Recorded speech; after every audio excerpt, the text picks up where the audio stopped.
حضرت اویس کرنی رضی اللہ تعالیٰ مشہور تابعی ہے، اور دور ایک ہی ہے آقا علیہ السلام کا اور حضرت اویس کرنی کا، اور حضور سرکار کونین صلی اللہ علیہ وسلم کو دیکھ نہیں سکے. اور یہ بات تو آپ جانتے ہیں کہ جس نے ایمان کی حالت میں حضور سرکار کونین صلی اللہ علیہ وسلم کے چہرے کی زیارت کر لی، چاہے وہ ایک لمحہ ہی کیوں نہ ہو، تو وہ صحابی بن جاتا ہے. لیکن حضرت اویس کرنی رضی اللہ تعالیٰ عنہ کا اور آقا علیہ السلام کا زمانہ ایک ہے، لیکن حضور سرور کونین صلی اللہ علیہ وسلم کا یہ فرمان کہ والدہ کی خدمت کرنی ہے، اور جب اس فرمان کو ذہن نشین کر لیا تو گھر میں والدہ بوڑھی ہیں، ان کو کھانا کوئی کھلانے والا نہیں ہے. بارہا مرتبہ اجازت بھی مانگی لیکن اجازت نہ ملی، اور بارہا مرتبہ یہ دل کے اندر خواہش پیدا ہوئی کہ والدہ بھی آرام کر رہی ہیں، میں مدینہ پاک جاتا ہوں اور آقا علیہ السلام سے مل کے آ جاتا ہوں. یہاں تک کہ ایک روز والدہ کے سرہانے آ کر کے کھڑے ہو گئے اور منت سماجت کر کے کہنے لگے کہ میری والدہ، میرا جی چاہتا ہے کہ میں حضور سے مل کے آ جاؤں. اچھا، ہم اگر حضور کے زمانے میں ہوتے، صاحب ایمان ہوتے، تو کیا ہم میں سے کوئی نہ چاہتا کہ ہم حضور کو نہ دیکھیں؟ بولیے اونچی آواز میں کہتے سبحان اللہ. سبحان اللہ. دیکھیں، حضور سرکار کونین صلی اللہ علیہ وسلم کے یہ صحابی نہیں بن سکے لیکن تابعی ہیں، اور اس کے اندر بھی ایک راز تھا. والدہ سے کہتے ہیں کہ اگر آپ اجازت دیں تو میں چلا جاؤں، کھانے پینے کا اہتمام کر کے جاتا ہوں. والدہ نے دیکھا کہ آج بیٹا بہت زیادہ عشق مصطفیٰ صلی اللہ علیہ وسلم میں اتنا ڈوبا ہوا ہے، تو والدہ نے کہا بیٹا میں تمہیں 2 پہر کی اجازت دیتی ہوں. 2 پہر یعنی ایک پہر میں جانا، دوسرے پہر میں واپس آنا، صرف 2 پہر کی، اس لیے کہ ظاہرہ میری کوئی رکھوالی کرنے والا نہیں ہے.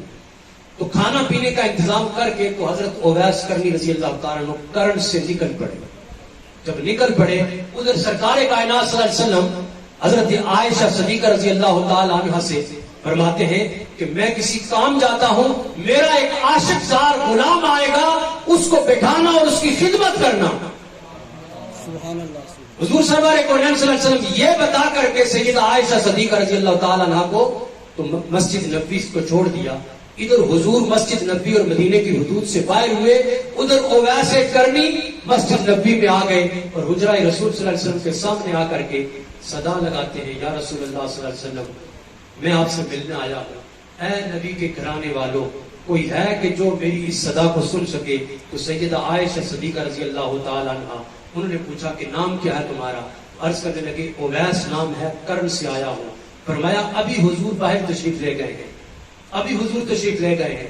تو کہنے لگے مجھے اتنی اجازت نہیں ہے. فرمایا کہ تم بیٹھو، کچھ کھانا پینا کرو، حضور واپس تشریف لے آئیں گے. کہنے لگے کہ مجھے والدہ نے اجازت اتنی دی تھی، سرکار سے کہنا آپ کا غلام آیا تھا، اب جا رہا ہوں. ادھر حضرت اویس کرنی وہاں مدینے کی حدود کو چھوڑتے ہیں، ادھر سرکار واپس تشریف لے آتے ہیں. سبحان اللہ. حضور نے فرمایا عائشہ کوئی آیا تھا؟ عرض کی حضور اویس نامی شخص آیا تھا. حضور سرکار کونین صلی اللہ علیہ وسلم نے صحابہ کرام کو بتایا جاؤ دیکھو میرا اویس کہاں ہے. یہاں تک کہ اویس کرنی واپس پلٹ کے آ گئے تھے اور ملاقات نہیں ہوئی. تو حضور سرکار کونین صلی اللہ علیہ وسلم نے ان کو خیر التابعین کا لقب دیا. جس طرح صحابہ کرام میں سیدنا صدیق اکبر رضی اللہ تعالیٰ عنہ کا مقام ہے، اس طرح حضرت اویس کرنی رضی اللہ تعالیٰ عنہ کو تابعین میں مقام ہے. پھر ایک وقت آیا حضور سرکار کونین صلی اللہ علیہ وسلم نے حضرت بلال، حضرت عمر فاروق رضی اللہ تعالیٰ عنہ، حضرت مولا کائنات امیر المرتضیٰ ان کو فرمایا.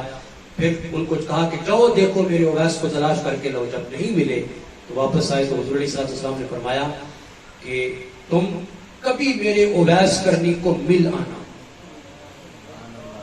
ان سے گویا یہ بتایا کہ میرے اویس کو مل آنا، اور فرمایا کہ یہ میرا جبہ اویس کو پیش کرنا.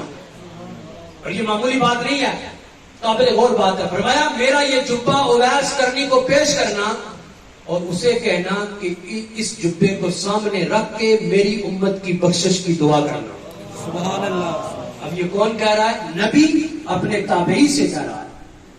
میرے اویس سے کہنا کہ یہ جبہ سامنے رکھ کے میری امت کی بخشش کے لیے دعا کرنا. حضرت عمر فاروق رضی اللہ تعالیٰ عنہ اور حضرت مولا کائنات علی المرتضیٰ پھر گئے، لیکن پھر نشانی بھی طلب کی. یا رسول اللہ اویس نامی شخص اس کو کیسے پہچانیں گے؟ فرمایا ایک برس بیماری اس کو لگی تھی کہ اس کے بازو کے اوپر تل جتنا نشان ہوگا لوگ اس کو دیوانہ سمجھ کے پتھر مار رہے ہوں گے. جسم جو ہے وہ اس کے اوپر جو بال اس کے بکھرے ہوئے ہوں گے, گرد آلود ہوگا, دیوانہ سمجھ کے لوگ پتھر مار رہے ہوں گے. یہاں تک کہ جب یہ صحابہ کرام وہاں پہنچے تو یہ وہاں بیٹھے تو سلام پیش کرتے ہیں, اور آقا علیہ الصلوۃ والسلام کا جب سلام وصول کرتے ہیں تو حضرت اویس کرنی کہتے ہیں وہ تحفہ مجھے دو جو میرے سرکار نے میرے لیے بھیجا. اچھا زندگی میں کبھی ملے نہیں لیکن اتنا جانتے ہیں, ایک عاشق اپنے محبوب کی بات اور دل کو کیفیت کو جانتا ہے. اور پھر حضور سرور کونین صلی اللہ علیہ وسلم کے متعلق جب انہوں نے صحابہ کرام نے پوچھا اویس کرنی حضور سے ملے کیوں نہیں ہے, تو انہوں نے آگے سے پلٹ کے جواب دیا کہ مجھے بتاؤ کہ تم کبھی حضور کو ملے ہو, تم کبھی حضور کو ملے ہو. پھر ایک ایک کیفیت آقا علیہ الصلوۃ والسلام کی بتانا شروع کر دی. اور پھر جب ہچکیاں بن گئی تو پھر انہوں نے لاچار ہو کر کے کہا کہ مجھے والدہ کی طرف سے اجازت نہیں تھی کہ میرے پاس اتنا ٹائم ہوتا کہ میں حضور کو مل لیتا. تو والدہ کا اتنا مقام ہے. پھر حضرت اویس کرنی رضی اللہ تعالیٰ نے جبہ سامنے رکھ کے آقا علیہ الصلوۃ والسلام کی امت کی بخشش کے لیے دعا فرمائی. اچھا ایک یہ پازیٹیو بات ہے کہ تابعی رسول صلی اللہ علیہ وسلم والدہ کی زیارت, والدہ کی خدمت, والدہ کے لیے ٹائم وقف کرنا, اس بنا پر حضور سرور کونین صلی اللہ علیہ وسلم کو ظاہری طور پر نہیں ملے, لیکن کوئی لمحہ کوئی گھڑی ایسی نہیں کہ اویس کرنی کے سامنے سے سرکار کائنات صلی اللہ علیہ وسلم کا چہرہ دور ہوتا ہو. یہ وہی اویس کرنی ہے کہ جب ایک غزوے کے اندر سرکار کائنات صلی اللہ علیہ وسلم کے دانت مبارک شہید ہو گئے. اویس کرنی جنگل میں بکریاں چلا رہے ہیں اور ان کو خبر ہے کہ حضور کا دانت مبارک شہید ہو گیا ہے.